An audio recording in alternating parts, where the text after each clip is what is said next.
ఈరోజు నీ కుటుంబం కూడా దేవుని శక్తి చూడాలి. తమ్ముడా, దానికి నువ్వే నడుం కట్టాలి. ఇంటి మొత్తం నిద్రపోయినా నువ్వు నిద్రపోకూడదు తమ్ముడా.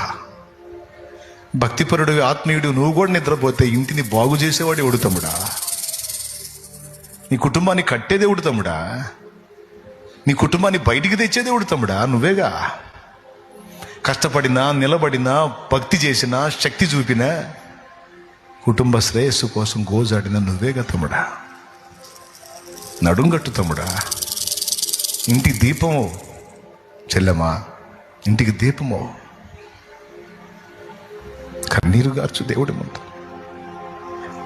నా దేవుని శక్తి నీ ఇంటి మీదకి దిగొస్తే కేకలు పెడతా వచ్చి రక్షణ పొందుతారు. కేకలు పెడతా